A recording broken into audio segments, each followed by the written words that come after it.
संजय रॉय के पीछे वह कौन लोग हैं? संजय रॉय का जब आप घर देखिएगा, आप देखिए उसकी माता को, उसकी बहन को, विजुअल के माध्यम से आप देख रहे होंगे। उसका घर देखिए, घर में टाइल्स तक लगा हुआ नहीं है। आखिर उस संजय रॉय को बचाने के लिए कौन लोग आगे आ रहे हैं? पीड़ित बेटी के साथ जो अब हमारे बीच नहीं है, क्या उसे न्याय मिलेगा?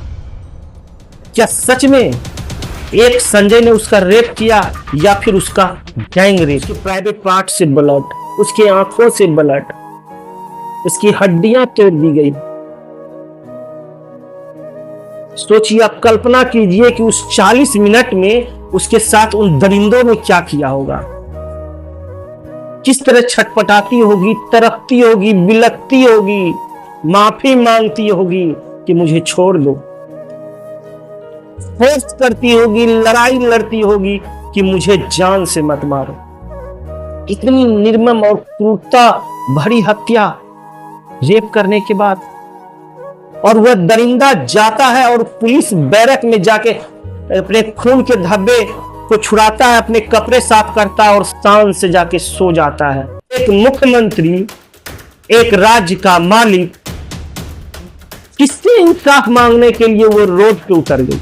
ममता दीदी खुद गृह मंत्री है कोलकाता की, माफ कीजिएगा वेस्ट बंगाल की, वो खुद पश्चिम बंगाल की सर्वे सर्वा है, तो वो किससे इंसाफ मांगने के लिए रोड पे उतर गई?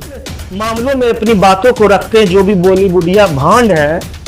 आज कोलकाता के मामले पर उसकी मुख से आवाज नहीं आ रहा है, वह एक ट्वीट नहीं कर पा रहे हैं, फेसबुक पे पोस्ट नहीं कर पा रहे हैं।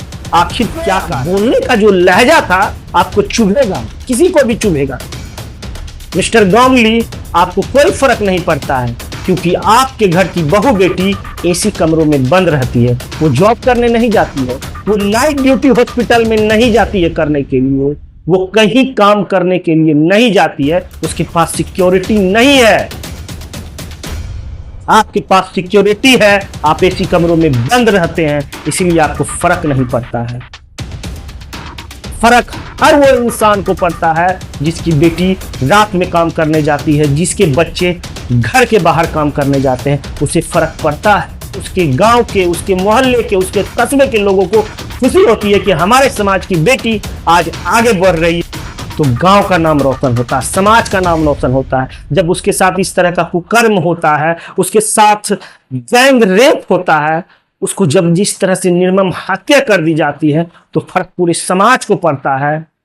काश हम बेटी को पढ़ाने नहीं भेजते तो आज मेरी बेटी जीवित होती। नमस्कार दोस्तों, मैं अंतोष कुमार और आप देसी बिहार देख रहे हैं। आज रक्षाबंधन है, हर साल हम रक्षाबंधन मनाते हैं, मगर क्या सच में हम महिलाओं की रक्षा कर पाते हैं? अपनी माताओं और बहनों की रक्षा कर पाते हैं? कोलकाता में जो घटना हुआ है, आप क्या करिएगा? आप कैंडल निकालिएगा, आप आंदोलन कीजिएगा, गुनहगारों को सजा दिलाइएगा, मगर जिस लड़की के साथ, जिस पीड़िता के साथ ये घटना होती है, क्या उसके परिवार का जख्म हम भर सकते हैं?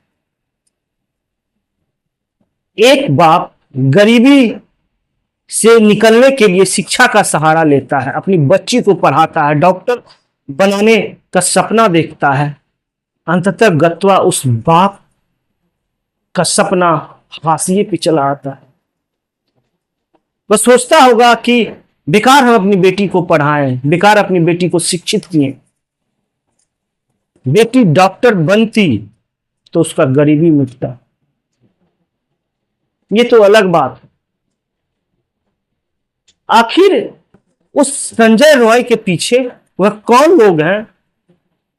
संजय रॉय का जब आप घर देखिएगा, आप देखिए उसकी माता को, उसकी बहन को, विजुअल के माध्यम से आप देख रहे होंगे। उसका घर देखिए, घर में टाइल्स तक लगा हुआ नहीं है। आखिर उस संजय रॉय को बचाने के लिए कौन लोग आगे आ रहे हैं? जब संजय रॉय गुनहगार है तो उसे फांसी देने में इतना देर क्यों हो रहा है? आखिर क्या हुआ था उस रात? बहुत सारे घटनाएं आपने सुनी होंगी, बहुत सारी कहानियां आपने सुनी होगी। आखिर उस लड़की के साथ, उस पीड़िता के साथ, उस जूनियर डॉक्टर के साथ उस फोर्थ फ्लोर में क्या हुआ? घटना के बाद की जानकारी सभी को पता है। आखिर उसके साथ अकेला ये संजय रॉय क्या इतना बड़ा कांड कर सकता था?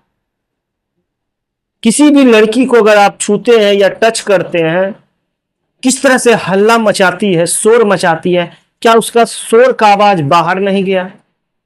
क्या लड़की उस अकेले संजय से धक्का देके क्या वह बाहर नहीं भाग सकती थी? क्या हुआ? इतना निर्मम। पोस्टमार्टम के दौरान डॉक्टरों को 151 ग्राम सीमेंट मिला है और कहा जाता है कि एक बंदे का 151 ग्राम सीमेंट नहीं हो सकता है। क्या उस जूनियर डॉक्टर के साथ गैंगरेप हुआ है? आखिर कौन है उसका गुनहगार? आखिर किसको बचाना चाह रहे हैं लोग? आखिर कौन है इसके पीछे? एक पतला दुबला संजय एक जूनियर डॉक्टर पे भारी पड़ जाता है। जब उसका घर आप देखिएगा, आप उसका घर देखिए, उस दरिंदे का। उसकी माता जब साक्षात्कार दे रही थी टीवी में, तो उसका घर का बैकग्राउंड देखिए। क्या लगता है कि इसके पीछे तमाम लोग इसको बचाने के लिए आगे आ रहे हैं? संजय के दिल में कौन सा राज है? क्या सीबीआई, क्या बंगाल पुलिस मिलके संजय से सच नहीं उगलवा पाई है? क्या उस पीड़ित बेटी के साथ, जो अब हमारे बीच नहीं है, क्या उसे न्याय मिलेगा? क्या सच में एक संजय ने उसका रेप किया या फिर उसका गैंग रेप? आज रक्षाबंधन,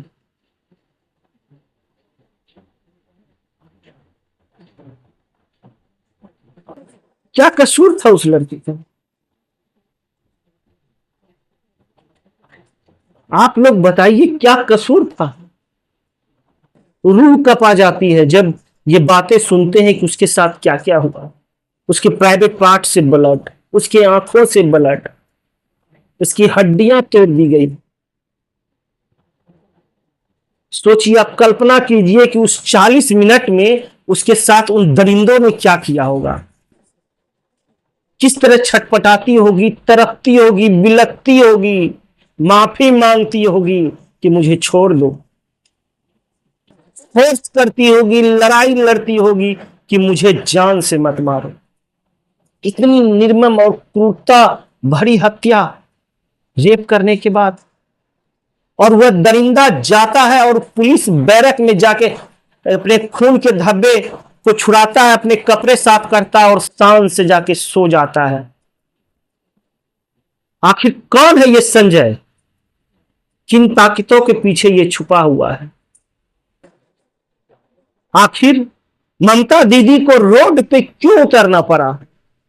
एक मुख्यमंत्री, एक राज्य का मालिक, किससे इंसाफ मांगने के लिए वो रोड पे उतर गई?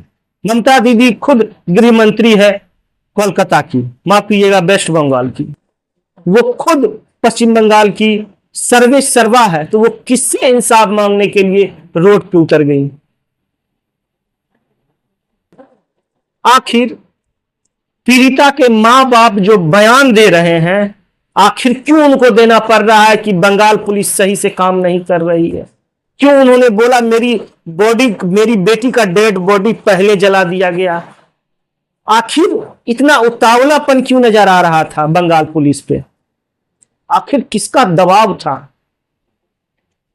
ममता दीदी का बयान है कि 90% केस बंगाल पुलिस सॉल्व कर लिया है, मात्र 10% अब सीबीआई को करना है। लगा दे फांसी पे जो भी जिसने गुनाह किया है। मगर बात तो ये है, आखिर जो लोग अन्य मामलों में अपनी बातों को रखते हैं, जो भी बॉली बुढ़िया भांड है, आज कोलकाता के मामले पर उसकी मुख से आवाज नहीं आ रहा है। वह एक ट्वीट नहीं कर पा रहे हैं, फेसबुक पे पोस्ट नहीं कर पा रहे हैं। आखिर क्या कारण है? मुझे तो सबसे ज्यादा चौंकाने वाला बयान सौरव गांगुली दादा, जिसको कि बचपन से मैंने देखा है क्रिकेट खेलते हुए, 2003 का वर्ल्ड कप ले लीजिए या उनका कैरियर ले लीजिए, जब वो टीम से भी निकला था तो बहुत दर्द हुआ था। मगर सौरव गांगुली का बयान ने मुझे आज शर्मिंदगी महसूस किया कि बचपन में मैं इसका फैन था। अभी तक, इस बयान के पहले तक मैं सौरव गांगुली का फैन था। सौरव गांगुली को जब कोलकाता नाइट राइडर्स से हटा दिया गया तो हम शाहरुख खान का फिल्म देखना छोड़ दिए थे, शाहरुख खान का पोस्टर लगाते थे, अपने रूम से निकाल दिए। इतना बड़ा फैन था मैं सौरव गांगुली का। बस सौरव गांगुली बोलता है, घटनाएं हो जाती है, ये इस तरह की घटनाएं होती है, मतलब उसको बोलने का जो लहजा था आपको चुभेगा, किसी को भी चुभेगा। मिस्टर गांगुली, आपको कोई फर्क नहीं पड़ता है, क्योंकि आपके घर की बहू बेटी एसी कमरों में बंद रहती है, वो जॉब करने नहीं जाती है, वो नाइट ड्यूटी हॉस्पिटल में नहीं जाती है करने के लिए, वो कहीं काम करने के लिए नहीं जाती है, उसके पास सिक्योरिटी नहीं है। आपके पास सिक्योरिटी है, आप एसी कमरों में बंद रहते हैं, इसीलिए आपको फर्क नहीं पड़ता है। फर्क हर वो इंसान को पड़ता है जिसकी बेटी रात में काम करने जाती है, जिसके बच्चे घर के बाहर काम करने जाते हैं, उसे फर्क पड़ता है। फर्क पड़ता है साहब। जब एक गरीब परिवार की बेटी जब डॉक्टर बनने की तैयारी करती है, जब जूनियर डॉक्टर बन जाती है, तो उसके माता पिता के साथ साथ उसके गांव के, उसके मोहल्ले के, उसके कस्बे के लोगों को खुशी होती है कि हमारे समाज की बेटी आज आगे बढ़ रही है।